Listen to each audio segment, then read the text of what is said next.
को मालूम है कि शहर के गौरव पथ नहीं, शहर के ऐसी कोई भी सड़क जिसमें दाग ना लगा हो ऐसे कहीं पे नहीं है। एक समय था कि जब भाजपा सरकार में थे तो कांग्रेस के लोग छोटे छोटे गड्ढे देख के थरहा लगाते थे, उस समय सड़क दिखता था, आज तो गड्ढे में सड़क नहीं है। इतना दुर्दशा है। चाहे गौरव पथ की मैं बात करूं, गौरव पथ चूँकि सचमुच में है, जो ठेकेदार को मेंटेनेंस करना था उसके लिए एफडी भी रखते हैं कि उनके माध्यम से कम समय समय पर 7 साल का चूँकि एक उसमें था गारंटी पीरियड में। और आज ये स्थिति है कि गौरव पथ में चल पाना संभव है। पानी जैसे गिरता है गौरव पथ में पानी भर जाता है। मैं सोचता हूँ कि आप गौरव पथ नहीं, इसके लिए जिम्मेदार नगर निगम प्रशासन है। शहर के किसी भी क्षेत्र हो, नगर निगम यदि जनता से मूलभूत समस्या की संपत्ति का टैक्स लेते हैं तो समाधान करना निगम की दायित्व है। और जिस प्रकार खासकर गौरव पथ आप गेट देखे होंगे, गेट झूल रहा है, गेट झूल रहा है जिसमें फ़ोटो लगा है, गणमान्य नागरिक उनके फ़ोटो भी पहचान नहीं आ रहा है। तो गौरव पथ की हालत तो सबसे दयनीय स्थिति है। और गौरव पथ को जो ठेकेदार था उसको भी लाभ पहुंचा, निगम प्रशासन को लाभ पहुंचा दिया गया, उनके एफडी वापस हो गया, उनका गारंटी पीरियड खत्म हो गया। और जिस प्रकार हम सब जानते हैं कि गौरव पथ शहर की एक बेहतर सड़क था, जब निर्माण किया गया गौरव पथ बनाया गया तो शहर की एक देखने लायक सड़क था, पर आज उस सड़क में चलने लोग नहीं पसंद कर रहे हैं। गौरव पथ की स्थिति के लिए पूरी तरह निगम प्रशासन जिम्मेदार है। शहर की जो हालत खराब है, जब पूर्व महापौर मधुसूदन पूरा सड़कों का डामरीकरण काला सड़क बना दिया था। और जिस प्रकार 7 करोड़ की बात कर रहे हैं, मैं तो कब काम चालू होगा, कब टेंडर लगेगा, राशि कब आएगा, आज तो कोई ठेकेदार काम नहीं करना चाहता कि पैसा मिलेगा कि नहीं मिलेगा। और आज स्थिति पार्षद निधि 6 लाख घोषणा करते उसमें अभी तक 1 लाख आया। पिछले बार 5 करोड़ सरकार ने घोषणा की तो उसमें से अभी तक 1 करोड़ आया।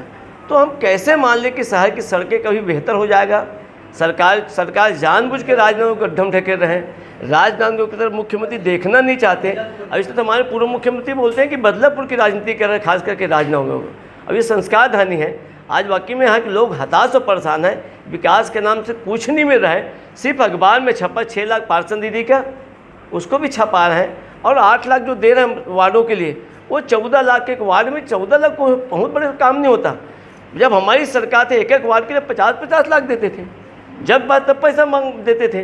पर आज जिस प्रकार शहर की सभी सड़कों की कोई भी सड़क जिसमें दाग ना लगा हो, ऐसे कांग्रेस के लोग को खोजना चाहिए कि जिसमें दाग ना लगा हो।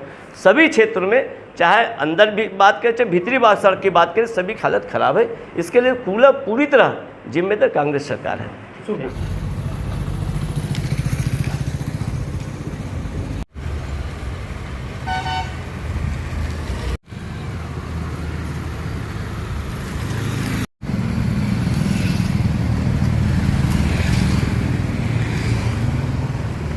गौरव पथ का निर्माण आज से 9 वर्ष पूर्व हुआ था और 10 साल का मेंटेनेंस को लेकर के ठेकेदार को कहा गया था, परंतु 2 वर्ष हुए मुझे पार्षद बने और गौरव पथ की फाइलें जैसे कि जला दी गई थी, ये सभी जानकारी सार्वजनिक हैं। और गौरव पथ को लेकर के निगम में या पीडब्ल्यूडी विभाग में कोई भी जानकारियाँ मुझ तक अभी पार्षद होने के नाते मैंने मांगी थी, मुझे आज तक नहीं मिल पाई। परंतु मैंने ये कहा था कि गौरव पथ की मरम्मत की जाए, उसे वापस से उस अस्तित्व में लाया जाए जिस अस्तित्व को लेकर के उसको निर्माण किया जाना था, परंतु वो हो नहीं पाया।